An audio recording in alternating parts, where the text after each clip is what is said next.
Good afternoon, and welcome to another edition of the virtual book talk series sponsored by the program in the History of the Book in American Culture, or FIBAC, at the American Antiquarian Society. I'm Kevin Wisniewski. I'm the Director of Book History and Digital Initiatives at the American Antiquarian Society, and I am joined by my friend and AAS colleague, Amanda Condick. For those who are unfamiliar with AAS, the society was founded in 1812 by printer Isaiah Thomas. We are a research library and learned society located in Worcester, Massachusetts. And we are dedicated to understanding and sharing the history and culture of this nation before the 20th century. As a library, we collect, preserve, and share the printed record of what is now the United States, portions of Canada, and the Caribbean. And our collections include books and pamphlets, newspapers and periodicals, manuscripts, and the graphic arts.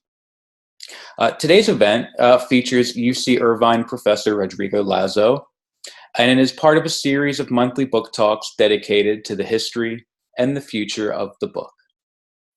Each month, we invite an author of a recently published monograph or digital equivalent to share that work and to answer a few questions for those in attendance.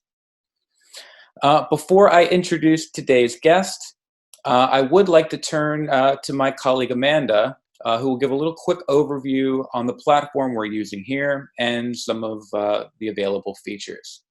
So, Amanda? Thanks, Kevin, and welcome everyone. So before we get started, I do have a few notes on the mechanics of our Zoom webinar format. So for the Q&A portion of the program, we'll be using the Q&A function, which is located at the bottom of your Zoom screen. And if you have any questions for Rodrigo during or after his presentation, please type them in there. And as attendees, you will also have the option to upvote your favorite questions by selecting the thumbs up icon, and we'll get to those questions at the end of the program. The chat function is also open, so feel free to send your comments to all attendees and panelists. And throughout the presentation, I will also be posting additional information and links in the chat relating to our speaker, AAS, and FIBAC. And you should be able to save the chat by clicking on the three dots in the chat window. If you have any problems with your visual or audio settings, you can also message me privately in the chat. And finally, I would like to let everyone know that we are recording this program.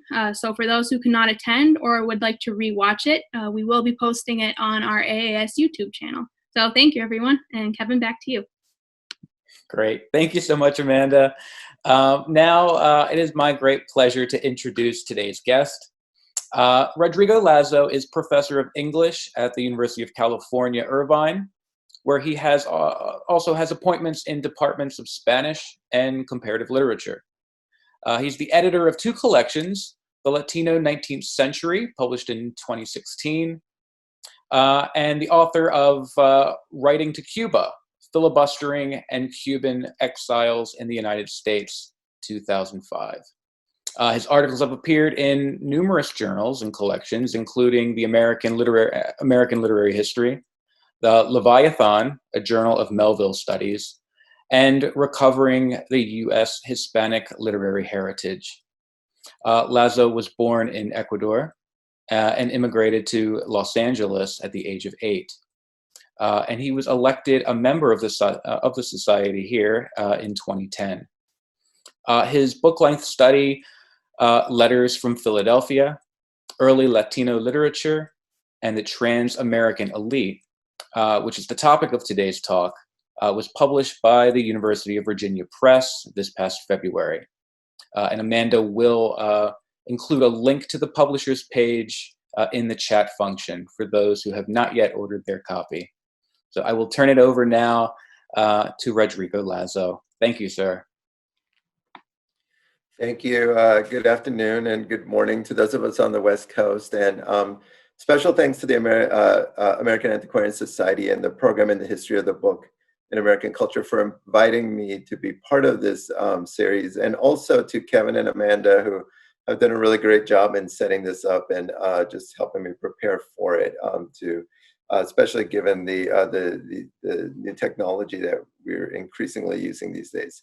So today I'm presenting on this new book, and I'm really just going to give you an overview of the book and some of the arguments that I make in it, some of the little pieces that come out as you're as you're going through the chapter. So it's not a very specific argument; it's more of an overview, in the hopes that maybe this will interest you to take a closer look at the book.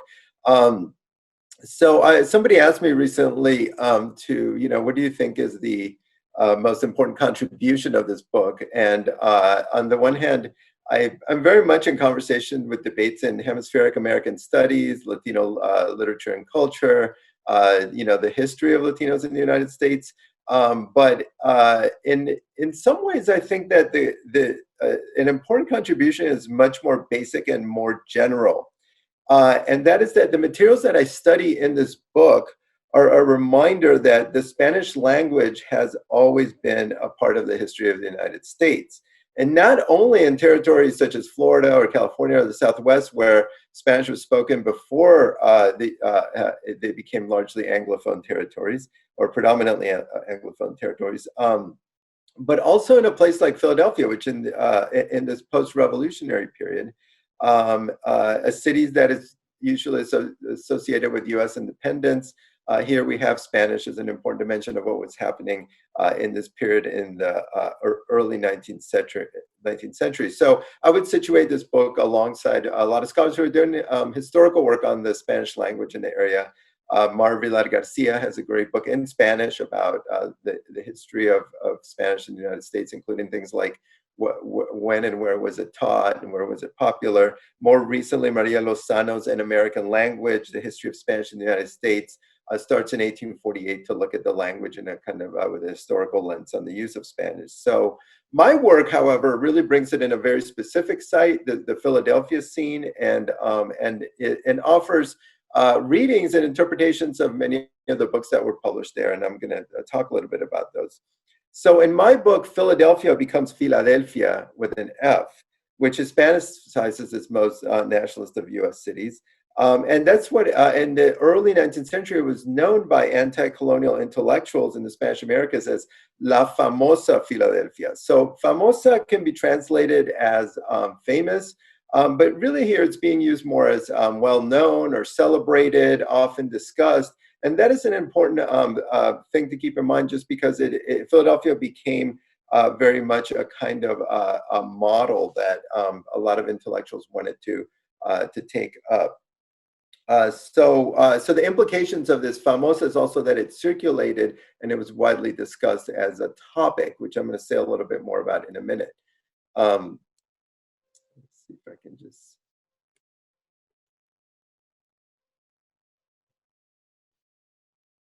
Okay.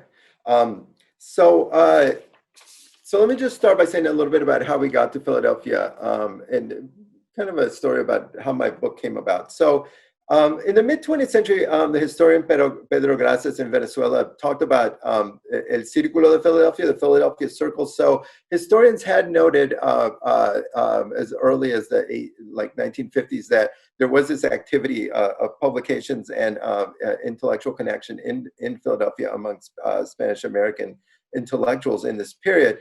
But what happens is in 1995, Arte Público Press publishes an edition of the novel I put up here, Jicotenca, 1826 novel that appeared anonymously.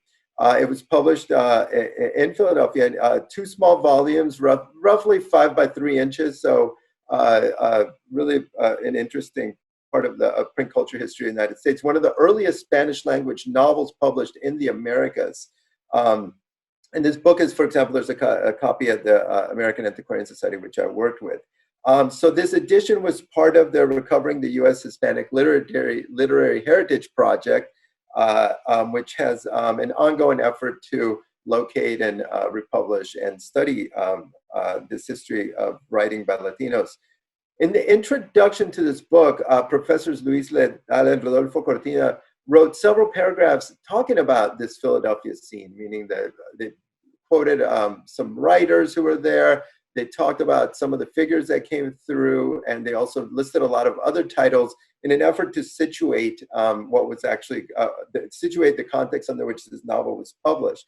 I was very interested in these materials and thought like, wow, that would make a really great book. And I was thinking somebody might pick that project up at some point, and finally I decided I better just do that project. One of the things that that goes with this little picture that I put up here is how the digitizing of this material influenced my work on it, or made it easier in some ways, because I started the project in about 2006, 2007. And then at first I was going to Philadelphia and reading there, rare book rooms, library company kind of thing. But as the years went on, more of the books were digitized. And so by the time I was finishing the book around 2018, I could read some of the books online, and that made it easier. It made it possible to just kind of like get the final push and finish. I note that because I think digitization is increasingly important for the kind of research that this book does, and the kind of research that you may be doing, or some of graduate students or people doing new work. So let's talk a little bit about Filadelfia. So what's happening in the early 19th century is the wars of liberation are starting to really get going in what becomes Latin America, Spanish America at that point.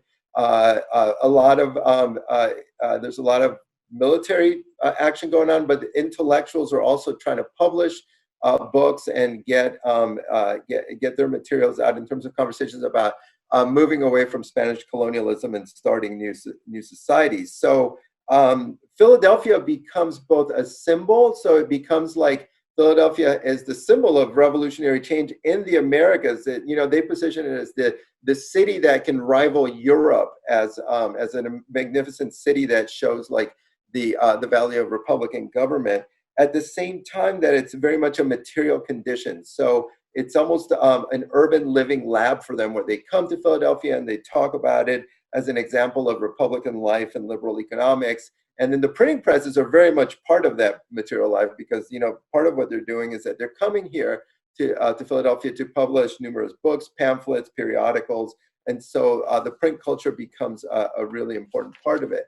Translation is an important dimension of these publications. They're translating U.S. revolutionary documents such as Common Sense, also U.S. Declaration of Independence, translating them into Spanish, publishing them, and then trying to send them back into various countries, whether it's Mexico, Cuba, Venezuela. They're really trying to circulate these publications in other parts of the Americas. It's translation as language from one language to another, English to Spanish, but it's also translation as transmission, in the sense that they're trying to circulate this material.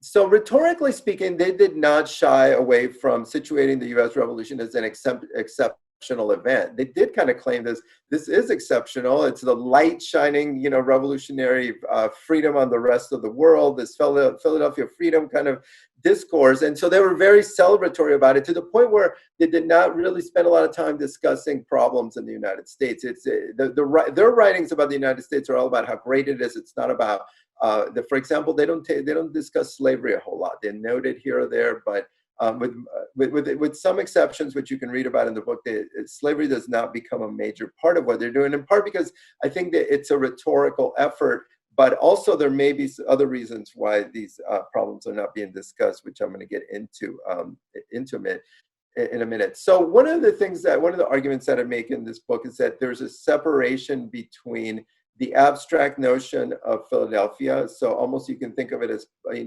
political theory, including the readings of the Constitution, and then the conditions in the actual territories that they're trying to reach. So what are societies like in Spanish America? Well, there are hierarchies, there are racialized hierarchies, and so this whole idea of like equality that comes out, or Republican representation, does not always match with what they need to be talking about in the territories in questions. I argue that this separation is influenced by the social and economic positions of these intellectuals who are going from one country to another, and just being able to imagine having the resources to go to Philadelphia and publish a book is in itself really impressive, right? And I call these intellectuals the Transamerican elite. They had the resources to travel, they had or benefactors to help them. And in many cases, they paid for a run of the book. So they would go and contract a Philadelphia printer to actually publish something that they could not publish in their own countries. Just to give you a quick sense of who they were, José María Heredia, widely known as a major Cuban poet. Posthumously, he becomes one of the major writers in Latin American literary history. But he was bankrolled by his uncle in Cuba. His uncle had a slave plantation. So you see there how kind of like slave labor in Cuba is bankrolling this guy going and traveling around the United States and writing these amazing poems and letters, which including a very important Philadelphia letter. So that's it. He was also he also had to go into exile. So that's the weird thing about them. They're elites, but they're on the run because they're, you know, at the time in their own societies, they're political revolutionaries. Vicente Rocafuerte, the statue there, a very wealthy man who had actually gone to school in Europe, you know, was fluent in numerous languages. Rocafuerte could write in English. There's a letter at the Historical Society of Pennsylvania in which he writes in English a letter he wrote to a congressman in the United States. After his Philadelphia trips, he's elected president of Ecuador. So these are two writers who are very much on the move. We're going to look at some. I'm going to look at one other one who's more of an immigrant kind of figure. So let me just say a little bit about the kinds of questions that this raises for Latino literary history. Something like, well, how do identities that become important to the way we organize academic work travel across time and geography? So Latino, as a scholar in Latino studies, more recently called Latinx Studies, I'm interested in the kind of like tensions between what we're talking about, the people we talk about now in the present, and then people from the past who in some ways do present us with a kind of X in the sense that they're very different. It's almost like we have to figure out, well, what exactly are we dealing with here, in the sense that their life trajectories and even identities can be very different. So something like the Norton Anthology of Latino Literature would classify almost anybody of a kind of Hispanic heritage as part of Latino literary history, but who are they? And the figures in my book would refer to themselves as Americanos. Latin America did not, that term had not been adopted yet. And so that comes a few decades later. So they really saw themselves as Americanos in a hemispheric sense, right? So it's a very different kind of like way of viewing themselves. What does it mean for us to then claim them for Latino literature? Is that an imperialist move? Some people in Latin America might say, hey, you know, Rocafuerte is our figure here and you're trying to claim him now for the United States. But what interests me is the way a site like Philadelphia in some ways calls for us to complicate whatever divisions we have, or even the kinds of identities that may be circulating at a particular moment. I also very purposely did call this Latino with an O, because most of these were men, the people who were able to come to Philadelphia. That was, they were the ones with the resources to do so, and often it was a very homosocial kind of environment in terms of these intellectuals sharing their ideas, right? So I do that as to emphasize that, yes, I am mostly dealing with men, even though at times I do study how some of their gender perspectives are highly problematic. So while I situate Latino literature as an academic site for the conversation, the most important part of this particular print culture and the lives of the participants in it were the Transamerican movements. Okay, so both their geographic movements, how they went from one country to another, and what that tells us about what might have been going on in Colombia at a particular time, as well as the kind of Transamerican movements of the print culture itself.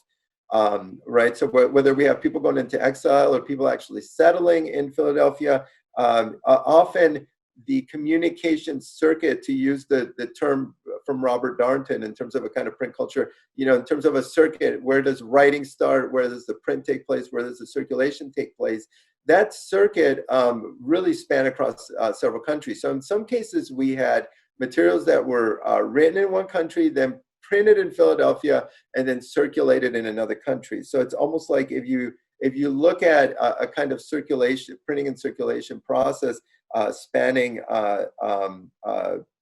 many countries. And one of the, I think, important aspects of looking at this type of printing culture is that it forces us to really get out of the separation between Latin American studies and US studies, right, or American studies. It's like, how come, you know, a project such as this one cannot say, okay, I'm going to cut things at the border. You really have to be both in terms of the way you're conceptualizing things, but also the kind of research that you might do, be willing to break out of the way academic fields have been organized.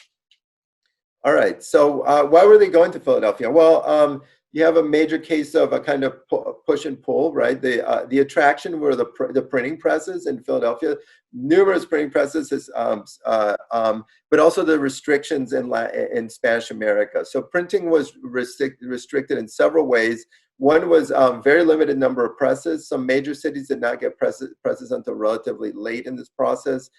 Two, there was licensing requirements from Spanish colonial authorities, both to have a press and run it, and also to publish particular materials. So there was no way that you were going to be able to publish something against the Spanish colonial government unless it was done clandestinely, and that was very difficult also. But also censorship from the Inquisition. So Inquisition would just ban books, and then people weren't even allowed to have that. And one example of that is this infamous book written by Santiago de Puglia, an Italian immigrant who came to Philadelphia and decided he was going to publish a book in Spanish. In 1794, he published El Desengaño del Hombre, Man Undeceived, which is one of the earliest Spanish language books published in the United States. We have some examples before that, but in terms of like in the post-revolutionary period in the cities in the Northeast, this was one of the first Spanish language books. And this book is actually banned by the Inquisition in Mexico, and just basically said, if you have a copy of this book, you're going to be fined and you might even be excommunicated. The Library Company of Philadelphia actually acquired a copy of the broadside banning the book. That's not the actual one I put up here. This is just a copy of a kind of broadside that you might have with the Inquisition banning a book. But the Library Company has the broadside that bans Puglia's book. And so you get this sense of this book. There's some, Emily Garcia has done some interesting research. She has a recent article in Early American Literature about this book. And also Antonio Saborit, a scholar in Mexico, has an edition, a Spanish language edition of the Puglia book. So very interesting early example that gives us a sense for why printing and censorship are an important dimension here. The writers in the study often could not print their books in their respective countries, so they really had to make their way to the United States.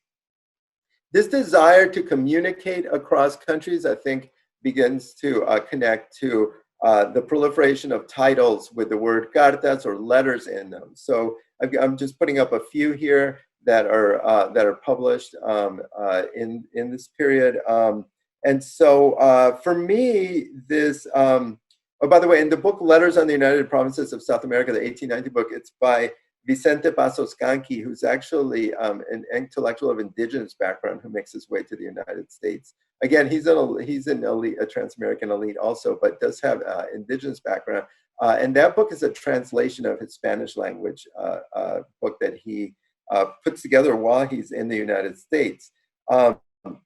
So for me, this use of this word cartas allowed for a connection between the elite position of these writers and the actual print conditions, right? In that the letters that's an Enlightenment genre coming out of, European Enlightenment sense of letters, books that were called letters of, usually an eclectic mix of, politics, personal stuff. I mean, the letters often weave in all kinds of different thought processes. And this was an important genre here, including something like this book called Cartas Americanas Políticas y Morales, in which the author of that book is writing like about politics and political theory in one letter, and then in the next letter he's talking about this affair he had with his sister-in-law. So you could see how these books often wove in the most amazing kinds of different considerations into this notion of the carta or the letter. For me, the carta is important as a genre for us who are literary scholars, and particularly trying to do Latino literary history, where at this moment, something like the novel is not the dominant mode, or even poetry. Yes, poetry circulates and they publish it, but really the dominant mode at this moment is just a lot of different types of books that are taking up topics of political importance and and also just sometimes travel. So the letters allows for that kind of connection. Letters, I think, also bring us to this question of the epistolary, right? In the sense of, what I want to call the politics of intimacy, how the writing of an epistolary, a note that you send to someone, but like a personal letter, right, implies both a connection and a disconnection. You're writing because the person's not there. There's an absence, there's a distance, at the same time that it's a proximity in the sense that you're trying to get close to that person. And often the letters which make their way into the published books also have these words of affection and, my dearest this, and some of the way that these intellectuals are addressing each other is about intimacy. So what you have here is epistolarity is in some ways giving us a sense for how closeness, brotherhood, intimacy are linked to the attempts to create a new political culture that is anti-colonial and Republican. Again, but in an elite kind of way. You have to be able to write these letters in order to circulate them. So for my last couple of slides, I just want to share with you the work of one particular intellectual and writer, and he will give you a sense for what the kind of things that the kind of people that they were also. So Felix Varela, here you have a copy. He actually got a stamp back in the early 1990s. And Varela is one of these very, very interesting figures who was a priest. He was also a professor. He was also had a parish in Lower Manhattan. So Varela was from Cuba. He taught philosophy at a major university there. Interestingly enough, he was actually born in Havana, but grew up in St. Augustine, Florida, when it was still part of Spain. His grandfather was a military official there. When he became a proponent of independence, he had to go into exile. He could not remain, he was going to be incarcerated or probably worse. And so he set himself up in the United States. In Philadelphia, he began to publish this periodical called El Habanero, which basically situates the book in Havana, or the pamphlet, the periodical in Havana. It's almost like, if you think of the New Yorker, that's the way the title functions, right? It's of Havana, it's supposed to be in Havana, but it's being written and published in Philadelphia. So if you can see that kind of disjunction also is kind of interesting, right? It's almost like, what if the New Yorker couldn't be published or written in New York, and it had to be published in another country? And that's what you have here. So this was banned in Cuba. It called for independence for Cuba, and some really, really interesting connections. And there's one part in the book where I connect some writing in El Habanero directly to a personal letter that Varela wrote to Joel Poinsett. So one of the books that I discussed is called Letters to El Pedio, one of Varela's very interesting works, 2 volumes, and El Pedio is a masculinization of El. So that's a Greek spirit of hope. Some people argue that El Pedio is an actual person, but Varela at one point says that he's writing to the youth of Cuba rather than a particular person. And so he's trying to reach out to these readers in Cuba at this point after having lived some time in Philadelphia and New York. He's mostly in New York. Like I said, he becomes a priest there, and he gets a parish which serves in part Irish immigrants as he spends time there. Again, this book is a great example for me of the disjunction. The book's a big flop in Cuba. Nobody wants to buy it. Nobody's interested in it. And part of my argument is that that's because Varela's talking about the United States. He's most interested in recounting his experiences here. He talks about, the different people he encounters, the different, it's almost like at parts it reads almost like a travel account of different things he has seen, at the same time that he's trying to do this heavy spiritual writing and how to live a spiritual life and have things like piety and different things like that. I've given you one quotation here in which he talks about the way he feels about the United States. Another man has more affection for this country where I have resided for many years, despite having faced many threats to my health upon arrival, due to the weather and having suffered so many deprivations and not knowing the language. So then he raises the question that others have invited him to go live in other countries, but he's going to remain in the United States. I've settled here with such good friends, being grateful, given their caring kindness. And then he has this great line, I feel as if I had been born here, but I am not a citizen and never will be, having made a firm resolution not to be a citizen of any country. So he in many ways becomes an immigrant. Varela remains in the United States until he dies in 1853. And here you get this real language of having settled here.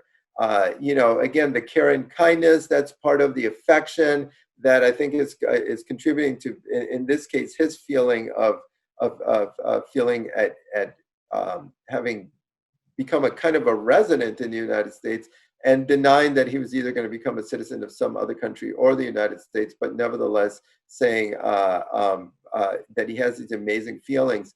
I feel as if I had been born here is really important because Varela in some of his other writings says that a kind of love of country, love of America, and he's talking about America in a much broader sense, comes in part from having been born in this hemisphere. It's this very anti-colonial type of position in which he says that people love America because of a kind of birth. That's kind of like part of the theories of patriotism kind of thing, the patria, right? So here you get a little bit of that in the sense that some of the Philadelphia figures are not only exiles or people who pass through or who spend a year or two or come here just to publish books, but some of them actually settle in the United States and become something that are really much more a part of the immigration to the United States. And so you have that very much a part of the book. So I'm going to stop there so that we can open for questions. I want to hear what kinds of things interest you, or if there's anything, I'm happy to elaborate on anything or take up anything else. And I think Kevin is going to lead the way on the questions. I will. Yeah. Thank you so much, Rodrigo. I appreciate that.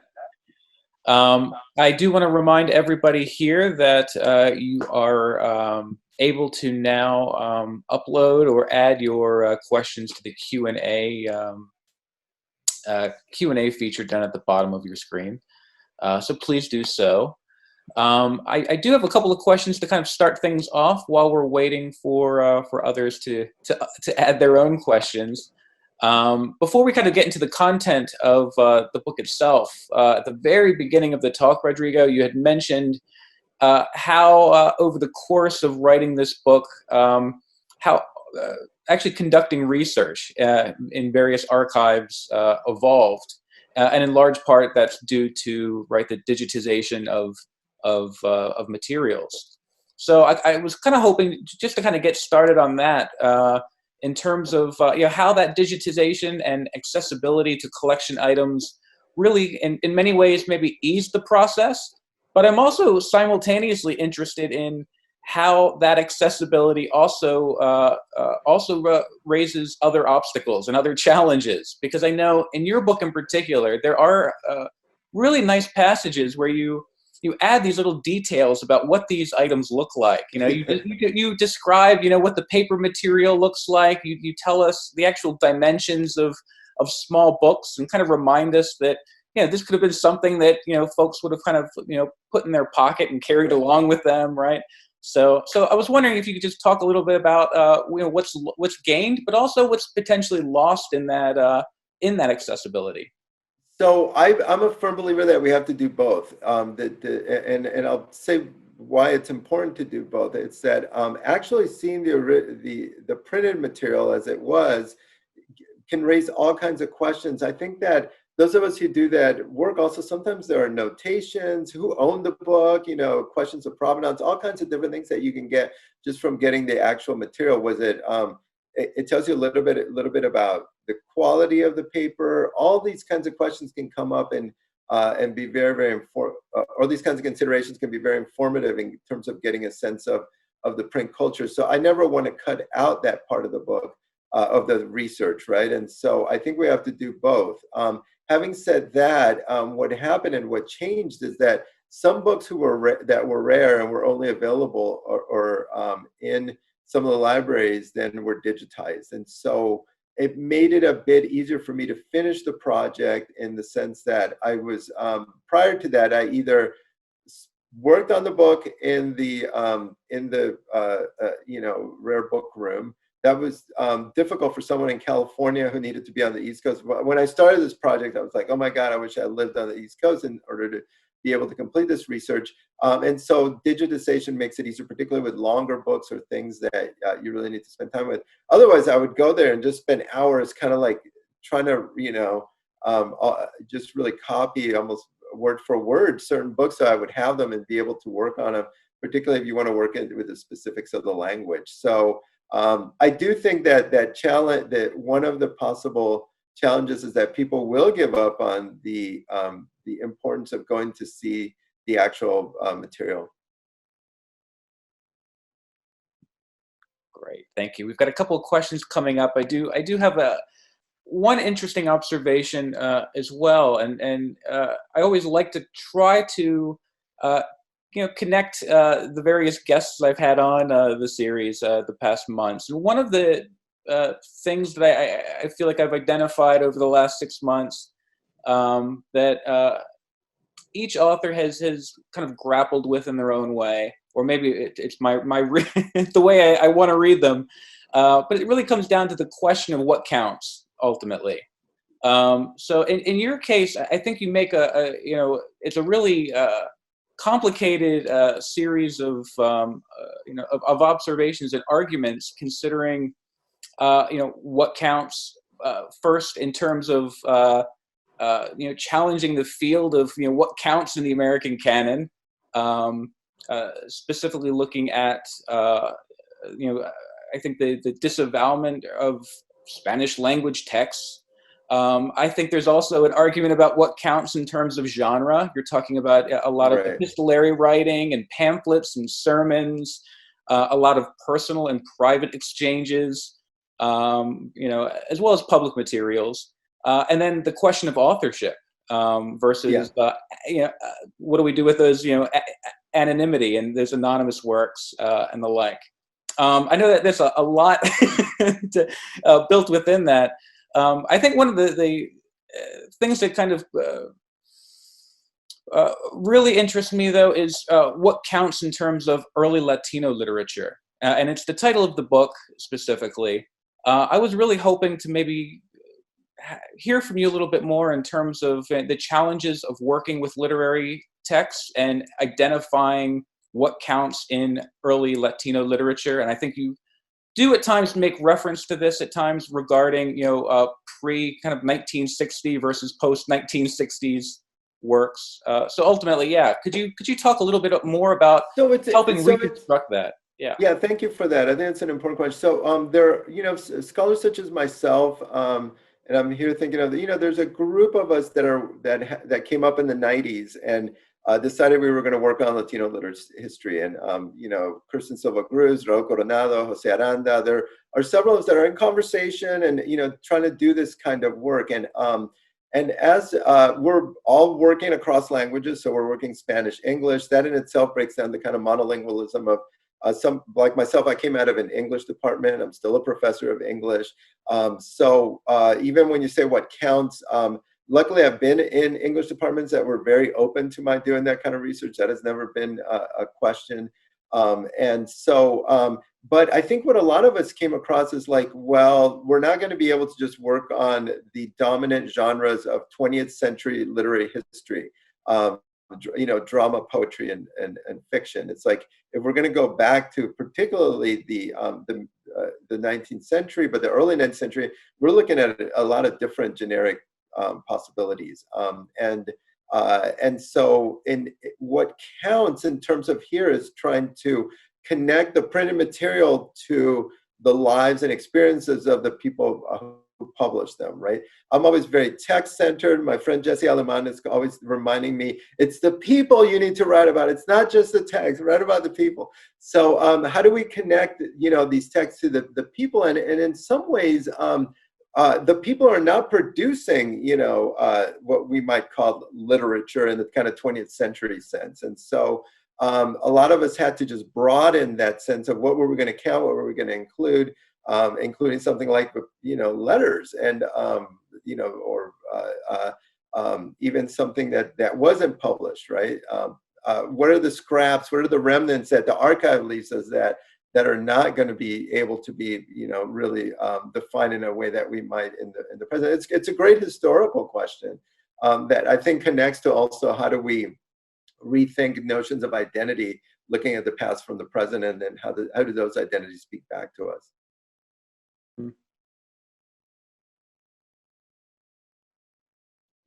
Kevin, you're muted. I'm sorry. Yeah. I wanted to turn to a couple of the questions now.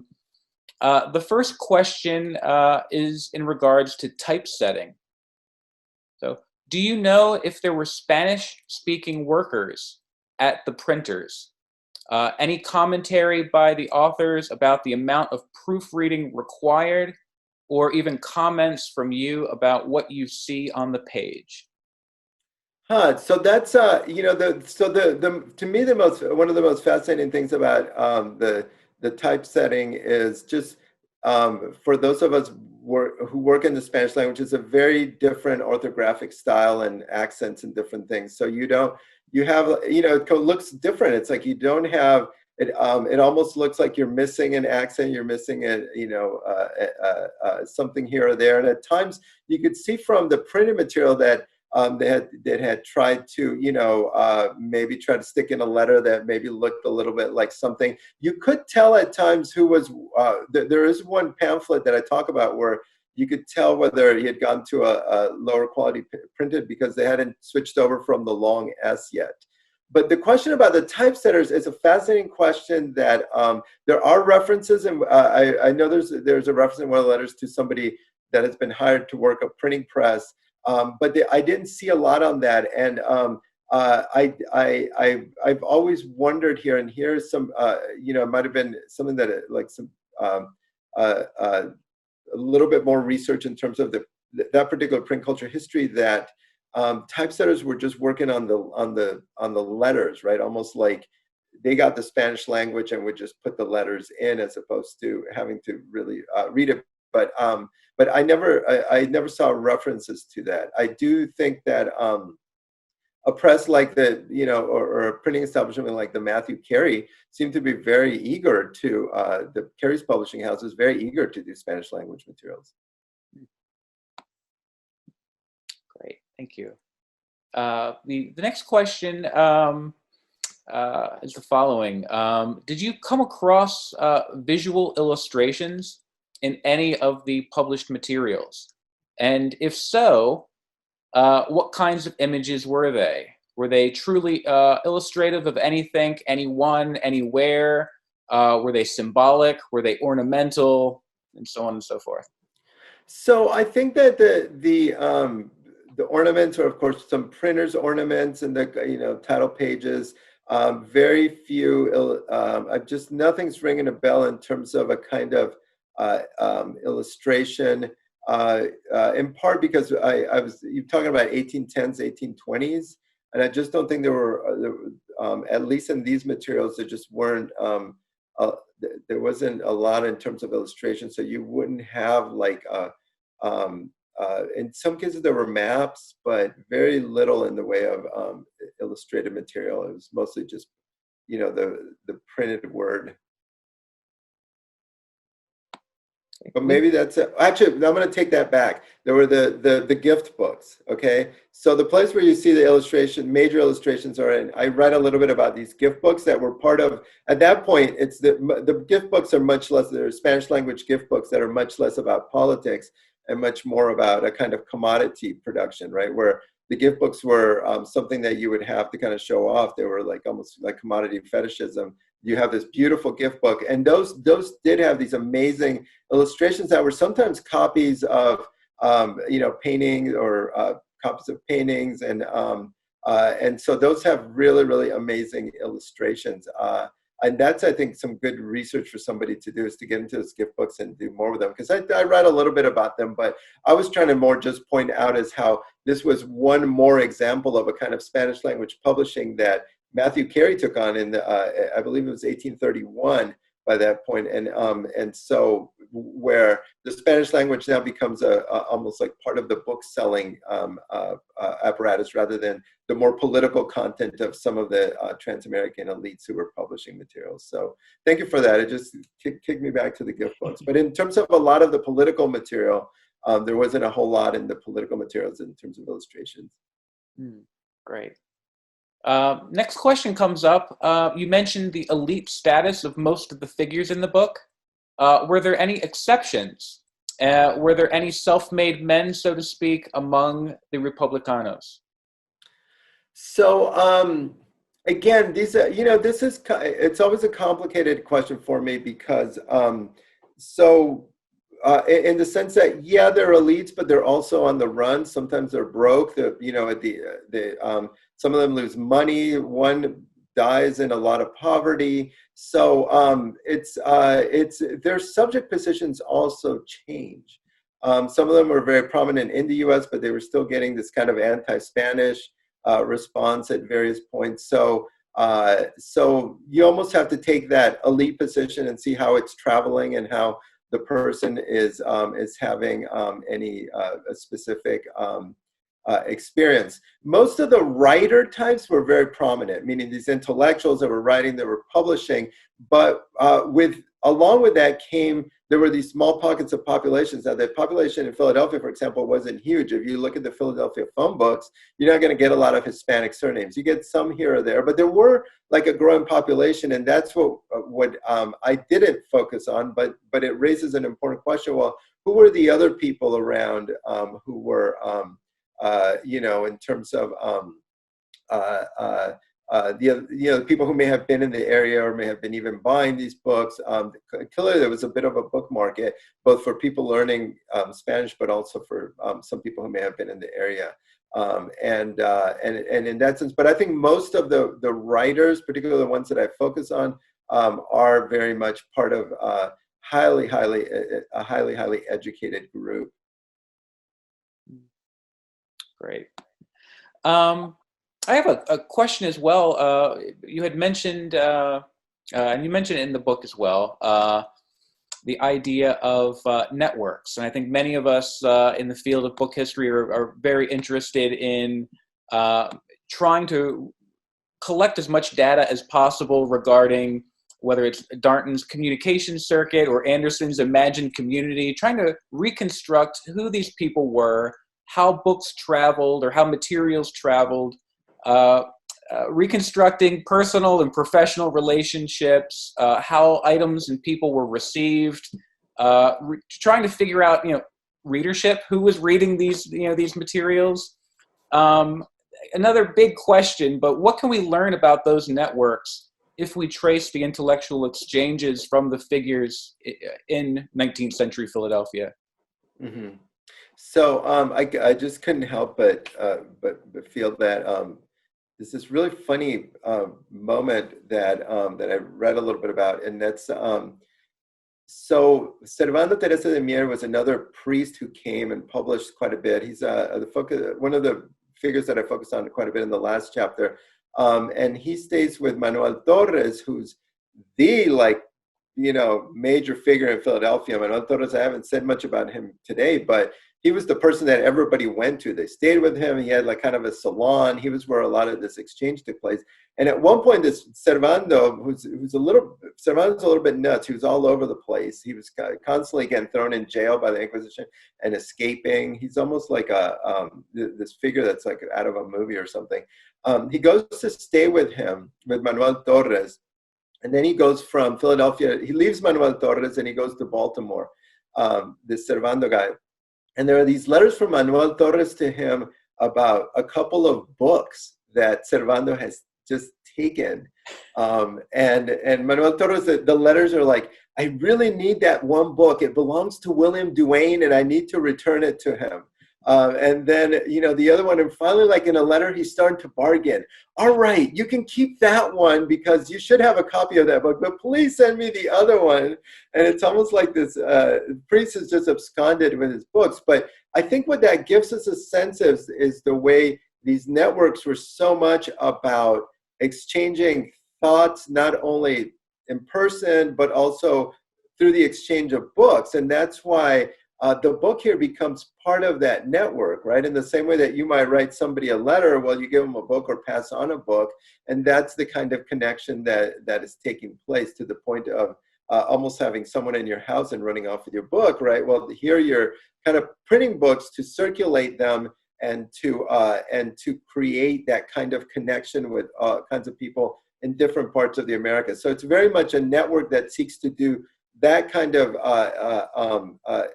you know, that type of Manuel Torres salon, if you will, but can you recreate that in a kind of Transamerican scene in which some books may be going to Mexico and some books may be going to other places. That's great. I love it. Maybe one final question here. This is actually again another item that you just kind of hit the surface of on the talk today, and I recommend folks buy the book to kind of dive deeper into some of the terms and ideas. You mentioned the word famosa and how important that is in terms of reading the city of Philadelphia. And in your book, you know, Philadelphia is this intellectual hub, but it's also that aspirational symbol. And you, again, briefly mentioned that in the talk today. I was wondering if you could just kind of unpack that a little bit more, and also kind of address why so many of the authors didn't actually criticize, you know, elements of the city. They're very, optimistic and positive and very kind of, forward thinking. And, there are items such as, racialized hierarchy and slavery and the like that are, at least in part, absent from their writings. So if you So I'll take that one first. So I think it's partly rhetorical. I think it's like if you're trying to position the United States as the model that other countries should be adopted, including there were these very intense constitutional debates going on in Mexico and some other parts of Spanish America that were about like, what kind of country are we going to set up? Because they're becoming independent also at this moment. So are we going to follow a kind of US model with a Congress and a president? Are we going to follow some other kind of model? So part of that was also, if you're trying to propose the US congressional model, are you, tripartite government, are you going to then talk about, well, here are the problems that are not working? And so I think some of that was a little bit of it was rhetorical, but also I think that we're dealing with a historical moment in which definitely something like race was just something that was shunted off to the side. So Vicente Pasos Canqui is actually from an indigenous community in what becomes Bolivia. And he very much spends part of his life as Vicente Pasos. And he publishes as Vicente Pasos and becomes this prominent journalist in Buenos Aires. And it's not until later where he starts to adopt the Canqui, and later on he identifies with his indigenous background. So I think there are these various moments in his life when that comes in and out. So there's a kind of like, almost like in coming out of the Latin American context, an effort to de-emphasize racial difference at this particular historical moment, things that they don't want to talk about or they just are putting off to the side or bracketing, right?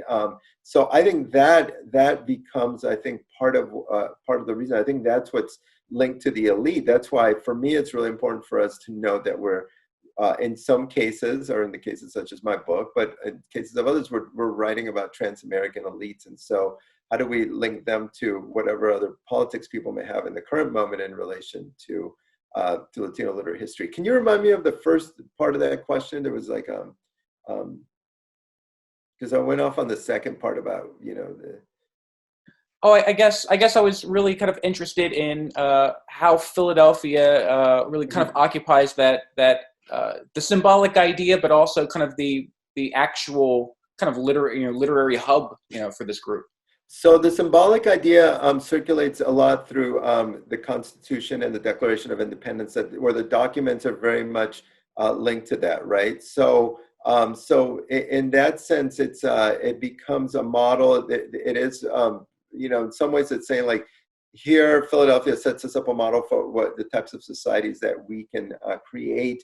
There are attempts to say, hey, we could have Philadelphia could be this city in Spanish America could be like Philadelphia. And linked to that, I don't want to de-emphasize the importance of a kind of liberal economics, because they're trying to move away from the protectionist economics of Spain toward a kind of liberal economics. So part of the veneration of Philadelphia is also a kind of liberal economics. The banks, they love to write about the bank, the bank in Philadelphia. I know it's an amazing bank. And then in a weird way, the printing presses are part of that, right? Because you've got a restrictive printing condition in Spanish America, and then Philadelphia's got all these printers that are, that are trying to make money. As much as like these are political pamphlets, a lot of the printers were just, this was a job for them, right? They were getting paid to print these things. So in that sense, Philadelphia becomes not only the symbol of a kind of constitutional possibility, it also becomes an actual city that models for them. Here's the architecture. There's a lot of discussion of the way the buildings look, the way the city's set up. It's almost like Heredia has the amazing Philadelphia letter in which he's kind of walking through the city and giving a sense for here's what it looks like. And so Philadelphia is very much positioned as a great city in the Americas that could rival or surpass